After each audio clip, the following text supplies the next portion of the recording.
बच्चों, आज हम पढ़ेंगे 11वीं कक्षा का पद्य पाठ 2 सूरदास। अब पहले हम कवि परिचय देख लेते हैं। कवि परिचय में कवि का नाम क्या है? सूरदास। इनका जन्म कहाँ हुआ था?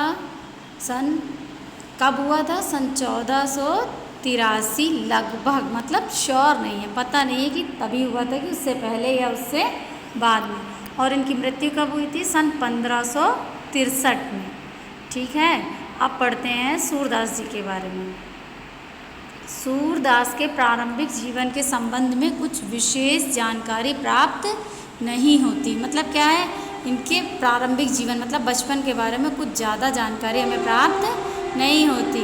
वल्लभाचार्य से भेंट होने के पहले, मतलब वल्लभाचार्य गुरु थे, उनसे मिलने से पहले वे गऊ घाट के नवधा भक्ति में से दास्य भक्ति को अंगीकार कर विनय संबंधी पदों की रचना किया करते थे। दास्य भक्ति मतलब किसी के दास बनकर उसकी आँख बंद कर पूजा करना, ऐसे संबंध में ये अपनी रचनाएं करते थे। वल्लभाचार्य से भेंट होने पर उनके आदेश से सूरदास ने श्री कृष्ण की लीलाओं का वर्णन प्रारंभ किया। वल्लभाचार्य से मिलने के बाद उन्होंने आदेश दिया, तब सूरदास ने क्या शुरू किया? श्री कृष्ण की लीलाओं का वर्णन शुरू कर दिया, लिखना प्रारंभ कर दिया। वे अंधे थे, मतलब वो जन्मांध थे, मतलब जन्म से ही वो अंधे थे।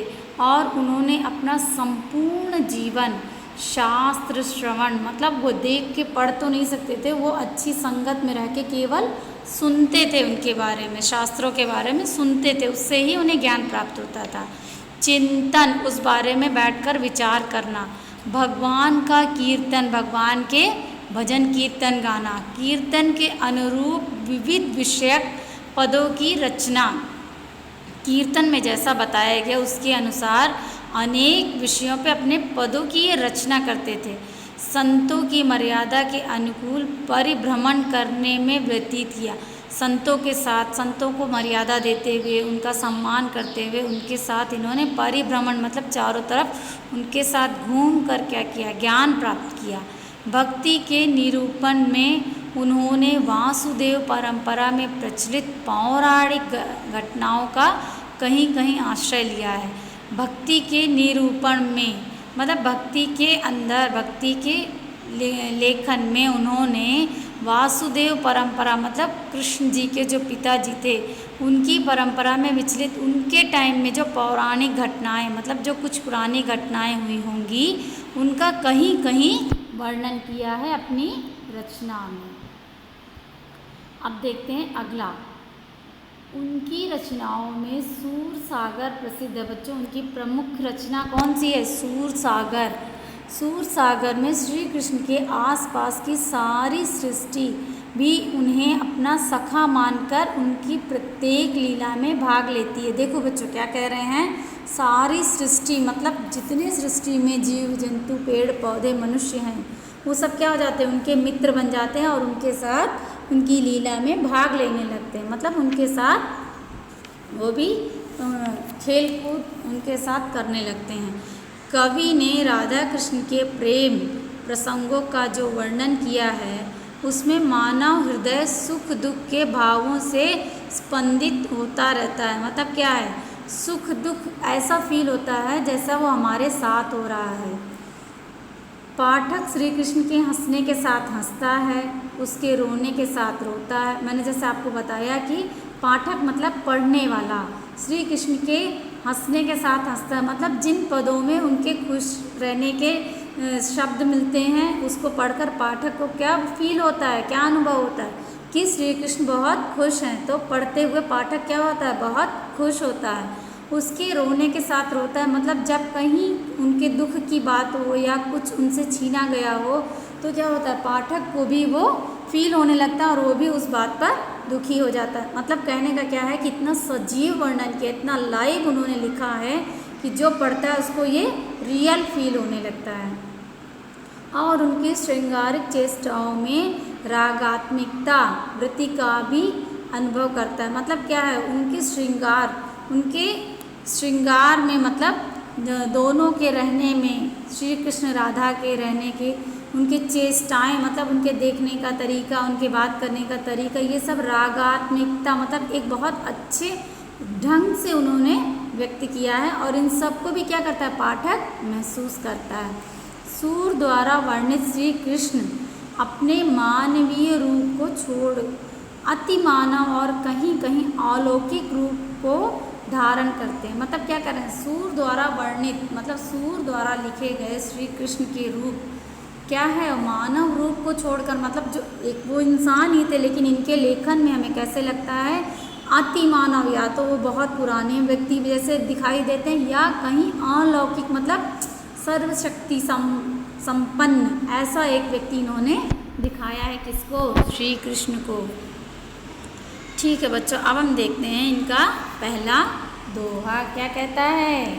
कहता है, छाणी मन हरि विमुखन को संग, जाके संग बुद्धि उपजती है, परत भजन में भंग, कागहि काहा कपूर चुगाए, स्वान न्यावय गंग, खर को कहा अर्गजा लेपन, मरकट भूषण अंग, पाहन पतति बान नहीं वेदत, रीतो करत निशंग, सूरदास खलिकारी, कामरि चढ़त न दूजो रंग।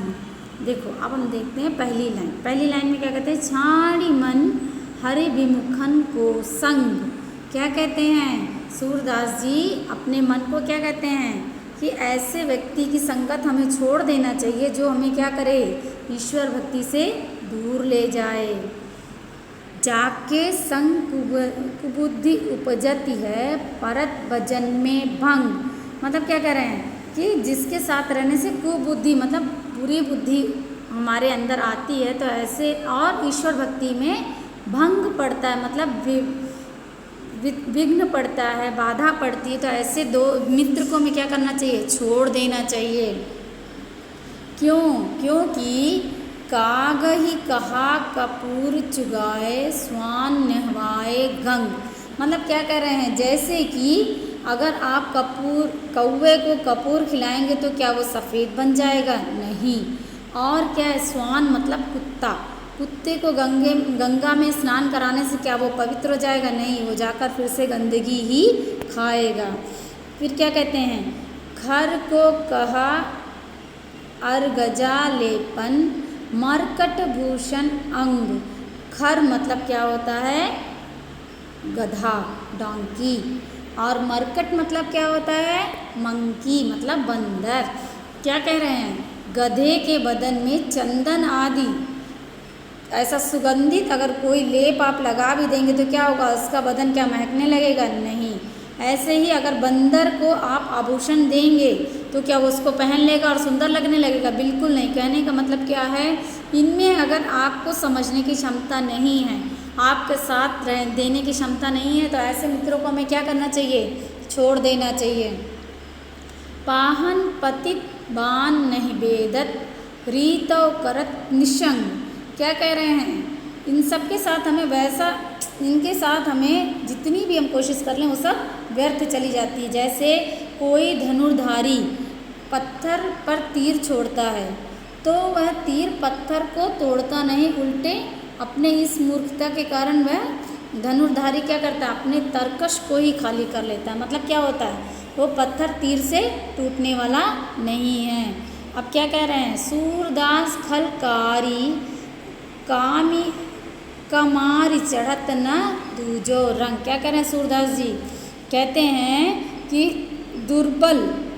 दुर्जन काले कंबल के बराबर है। मतलब दुष्ट व्यक्ति किसके बराबर है, काले कंबल के बराबर है, जिसमें कोई रंग नहीं चढ़ता। क्या काले रंग के कपड़े के ऊपर हम कोई रंग चढ़ा सकते हैं, बिल्कुल नहीं चढ़ा सकते हैं। तो कहने का मतलब क्या है, जिस व्यक्ति की आदतें अच्छी ना हों, जो आपसे संगत करने लायक ना हो, जिसके कारण आपकी ईश्वर भक्ति में बाधा पड़ती हो, ऐसे मित्र को हमें क्या करना चाहिए, छोड़ देना चाहिए। बच्चों यहाँ इसके शब्दार्थ दिए गए हैं, देखो। छाड़ी मतलब छोड़ो, हरि विमुखन को संग मतलब ईश्वर विरोधियों का साथ, जाके मतलब जिसके, कुबुद्धि मतलब दुर्बुद्धि, उपजती है मतलब पैदा होती, जैसे मैंने आपको बताया। परत भजन में भंग मतलब भगवत भजन में विघ्न पड़ता है, ईश्वर भक्ति में बाधा पड़ती है।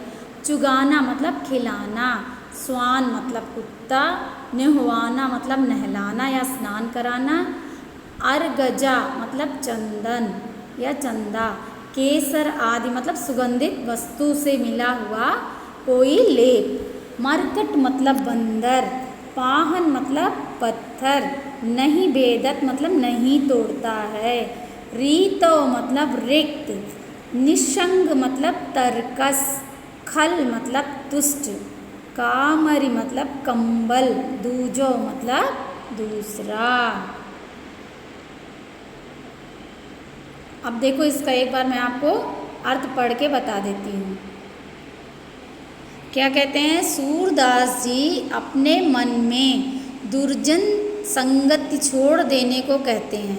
जो भगवान से विमुख है, अर्थात जो भगवान को नहीं मानता है, वह दुर्जन खल है मतलब दुर्जन व्यक्ति है, दुष्ट व्यक्ति है। हे मन, जो भगवान से विमुख रहता है उसकी संगति छोड़ दो। क्या कह रहे हैं? अपने मन को समझा रहे हैं कि हे ईश्वर, मुझे ऐसे लोगों के साथ संगत ना करनी पड़े जो आपकी भक्ति से मुझे दूर ले जाए, जिसके साथ रहने से दुर्बुद्धि पैदा होती है, मतलब जिसके साथ रहने से क्या हो, मेरे अंदर भी अवगुण आने लगे, दुर्बुद्धि होने लगे और भगवत भजन में विघ्न पड़ता हो, उसका साथ छोड़ देना चाहिए। ठीक है, उसका साथ हमें तुरंत छोड़ देना चाहिए। कह सकते हैं कि अपनी संगति से उसमें परिवर्तन लाऊंगा, उसको हरि भक्त बनाऊंगा। क्या कह रहे हैं? अगर एक अच्छा व्यक्ति दुष्ट व्यक्ति को सही करने की सोचे, सज्जन बनाने की सोचे, तो वो किस तरह होगा? जैसे कि कौवे को अगर आप कपूर खिलाएंगे तो क्या वो सफ़ेद हो जाएगा? नहीं होगा। कुत्ते को आप गंगा नदी में स्नान कराएंगे तो क्या वो पवित्र हो जाएगा? बिल्कुल नहीं होगा। और उदाहरण क्या देते हैं? गधे के बदन में चंदन आदि सुगंध द्रव्य लगाने से क्या कोई फ़ायदा होगा? बिल्कुल नहीं। बंदर के अवयवों में आभूषण पहनाने से क्या वो सुंदर दिखने लगेगा? ऐसा नहीं होगा। ये सारे प्रयत्न क्या हो जाते हैं? बेकार चले जाते हैं। जैसे दुष्ट को सज्जन बनाने का तेरा प्रयत्न व्यर्थ हो जाएगा। अगर कोई कैसे व्यर्थ हो जाएगा? जैसे एक और उदाहरण देते हैं। अगर कोई धनुर्धारी पत्थर पर तीर छोड़ता है तो वह तीर पत्थर को तोड़ता नहीं। मतलब क्या होता है? वो अगर पत्थर को तोड़ने के लिए कोई तीर छोड़ता है तो क्या होगा? पत्थर तो नहीं टूटेगा, लेकिन उल्टे अपनी इस मूर्खता के कारण वह धनुर्धारी अपने तर्कस को ही खाली कर लेता। मतलब तर्कश का मतलब जो बाण रखने का एक केस होता है, तो क्या करेगा? अपने सारे बाणों को खाली कर देगा।